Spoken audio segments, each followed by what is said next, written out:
형사들은 현관, 창문, 그리고 화장실 창틀까지 차례차례 살펴봤습니다. 그러나 이상할 정도로 완벽했습니다. 창문은 안쪽에서 잠겨 있었고 손상 흔적도 없었습니다. 출입문 역시 외부 침입의 흔적은 단 하나도 보이지 않았습니다. 밖에서 들어올 수 있는 방법이 없어 보입니다. 그렇다면 범인은 안에 있었다는 얘기인데, 현장에 있던 모든 사람들의 시선이 순간 서연에게 향했습니다. 그 눈빛은 의심이라기보다 가능성을 떠올리는 눈빛이었습니다. 서연은 무의식적으로 한 발짝 뒤로 물러났습니다. 아니에요. 저도 몰라요. 제가 깨어났을 때 이미. 하지만 누구도 대답하지 않았습니다.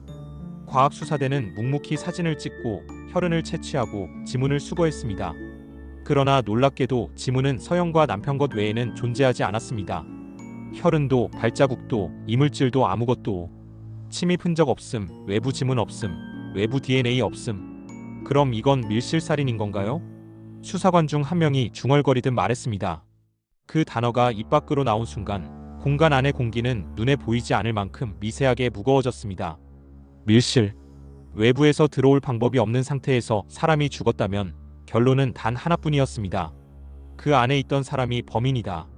그 말은 곧 서연을 가리키고 있었습니다. 시간은 흐르고 날은 밝아왔지만 서연의 세상은 어두움 속에서 한치도 벗어나지 못했습니다. 형사들은 집요하게 질문을 이어갔습니다. 그날 밤 기억나는 게 있습니까? 남편과 다툰 적은 없습니까? 술을 마시거나 약을 복용한 사실이 있습니까? 서연은 고개를 저었습니다. 아니, 정확히 말하면 기억나지 않았습니다. 머릿속은 마치 연기로 가득 찬 것처럼 흐릿했고 밤의 대부분이 잘려나간 테이프처럼 공백으로 남아 있었습니다. 기억이 잘 안 나요. 눈을 떴을 때는 이미 그렇게 돼 있었어요. 형사의 눈빛은 냉정했습니다. 기억이 안 난다는 건 그 밤의 일부를 잃었다는 뜻인가요? 아니면 지우고 싶은 건가요? 그 말은 칼날처럼 날카로웠습니다. 서연의 눈동자가 흔들렸습니다. 아니에요. 저 정말 기억이 안 나요. 형사는 잠시 눈을 떼지 않고 그녀를 바라보다가 작은 한숨을 내쉬었습니다.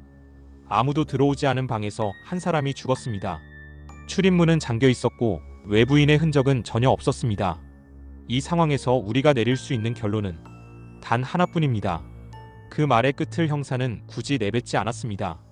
그러나 서연의 귀엔 이미 들린 것 같았습니다. 당신이 했다. 그날 이후 경찰 조사는 반복되었습니다.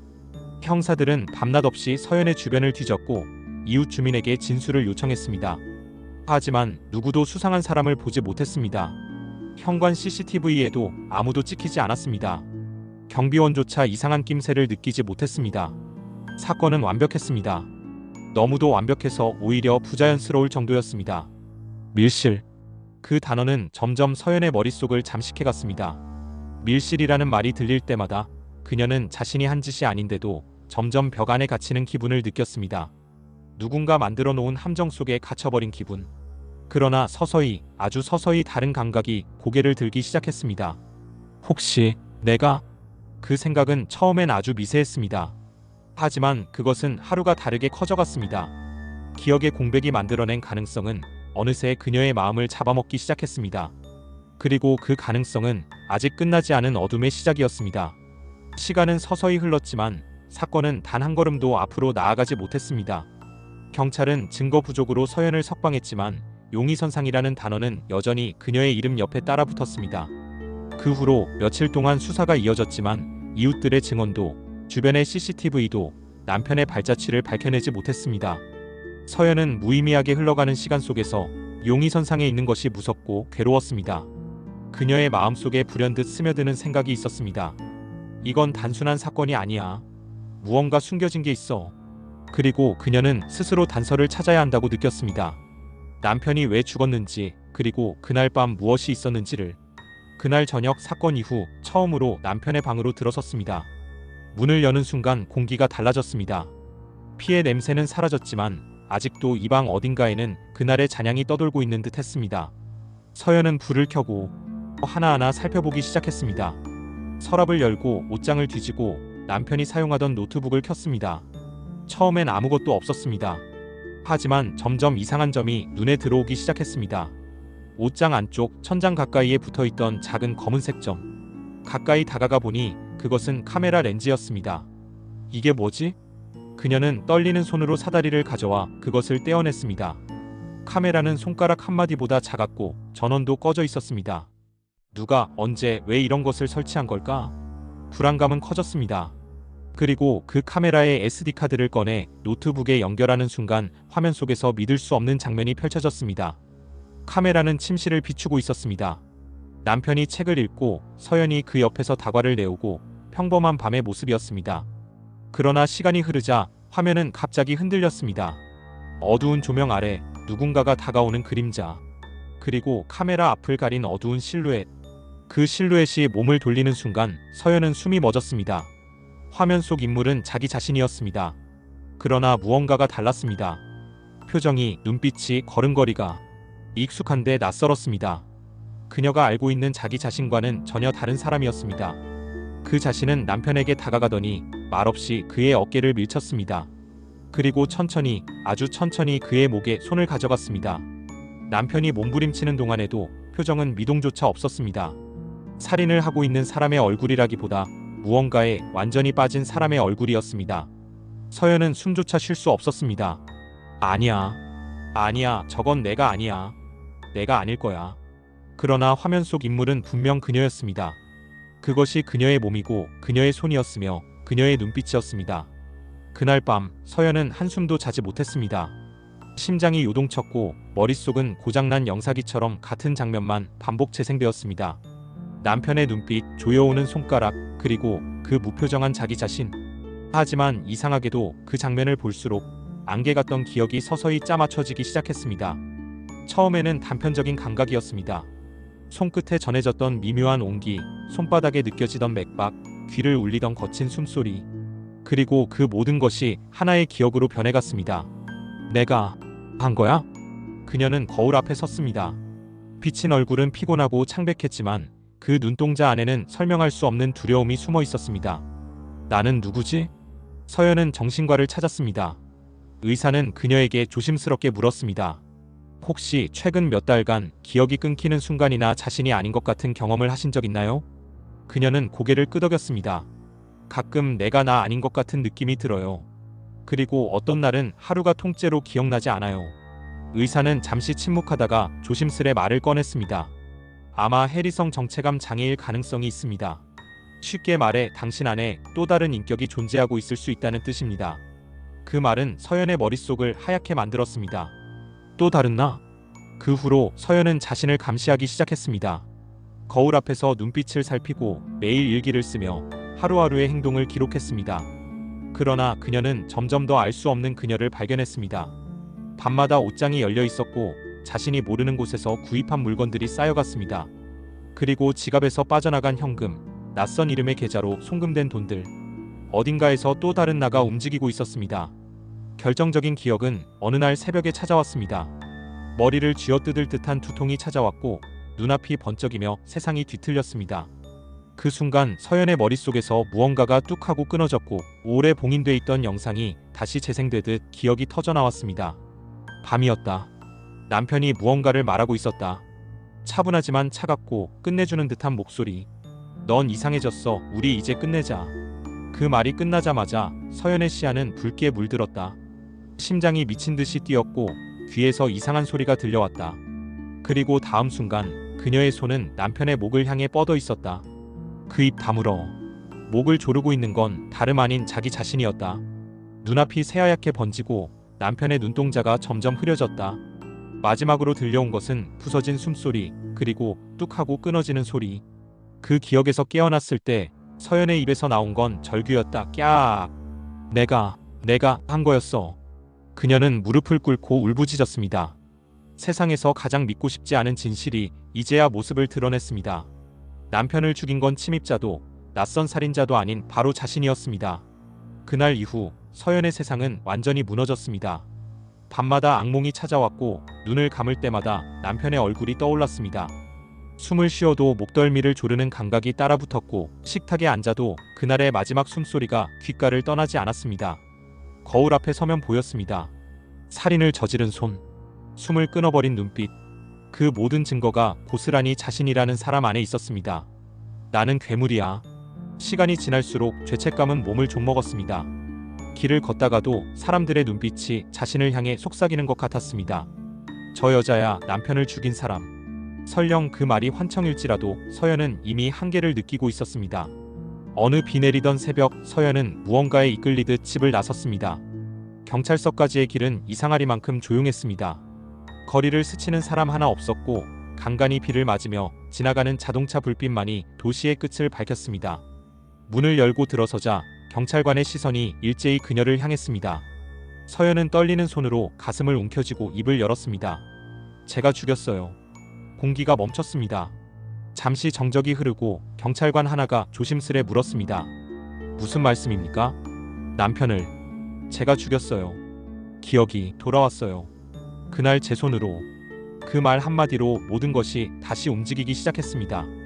경찰은 서연을 연행했고 조사실은 차갑고 무거운 공기로 가득했습니다. 그녀는 모든 걸 털어놓았습니다.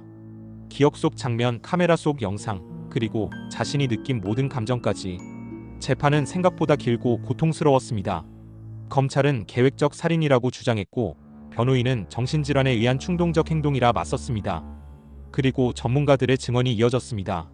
피고인은 해리성 정체감 장애를 앓고 있습니다.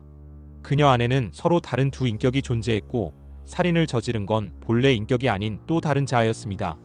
재판정은 술렁였습니다. 그리고 몇 달간 이어진 공방 끝에 판결이 내려졌습니다. 피고인 윤서연 무죄. 순간 서연의 몸이 무너졌습니다. 그토록 기다렸던 말이었지만 안도감은 찾아오지 않았습니다. 오히려 더욱 큰 공포가 그녀를 덮쳤습니다. 나는 사람을 죽였는데 죄를 받지 않았어. 그 사실이 서연을 더 깊은 어둠으로 밀어넣었습니다. 무죄 판결 이후 서연은 세상의 눈을 견딜 수 없었습니다. 이웃의 시선, 친구의 연락, 지나가는 사람의 속삭임, 모든 것이 자신을 향한 손가락질 같았습니다. 결국 그녀는 도시를 떠나기로 결심했습니다.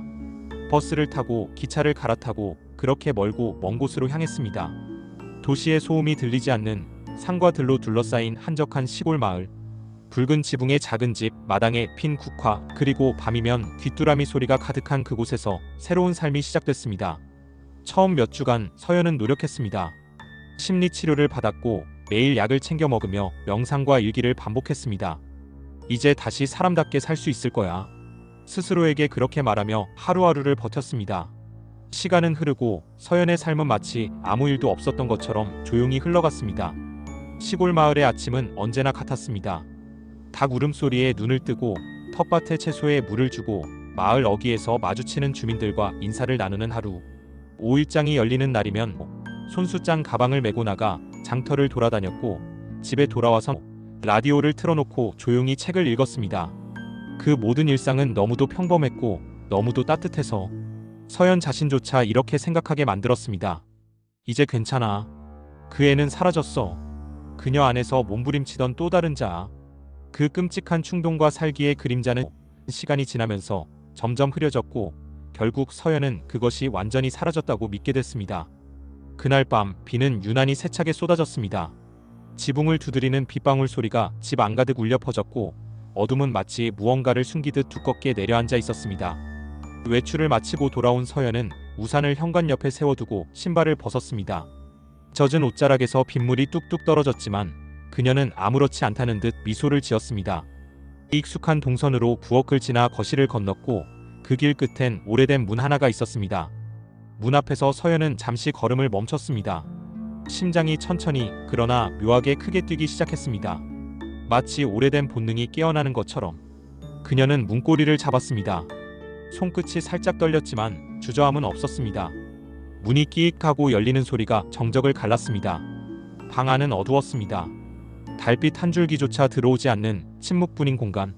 서연은 익숙한 손놀림으로 마룻바닥 한가운데 놓인 카펫을 들추었습니다. 그리고 그 아래로 난 좁고 어두운 계단. 지하로 향하는 그 길을 서연은 천천히 그러나 단호한 발걸음으로 내려갔습니다.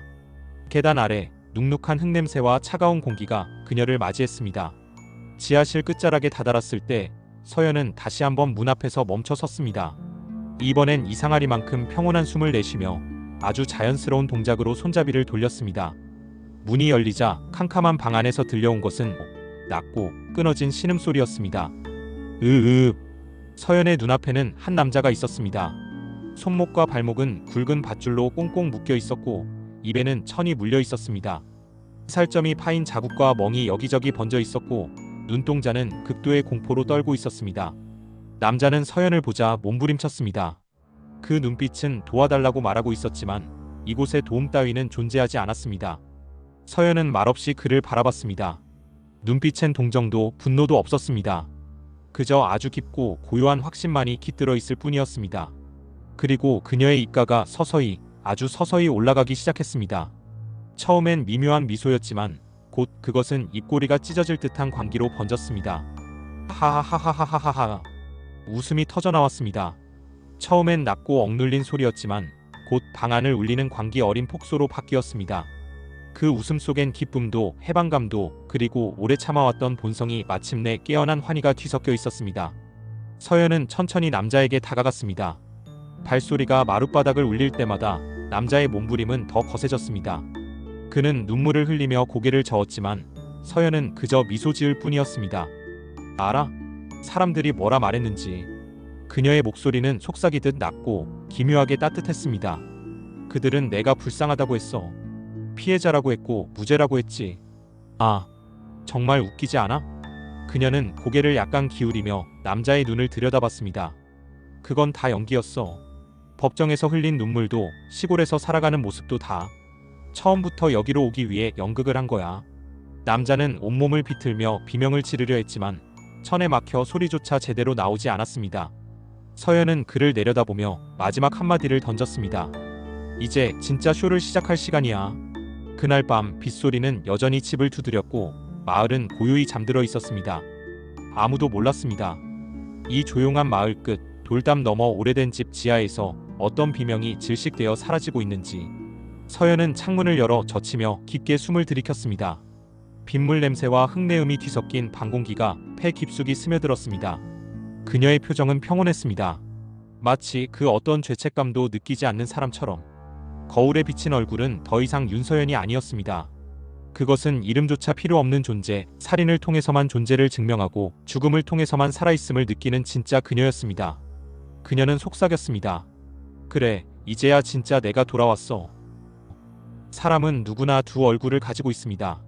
빛과 어둠, 선과 악, 양날의 칼날처럼 우리 안에서 동시에 숨쉬고 있지요.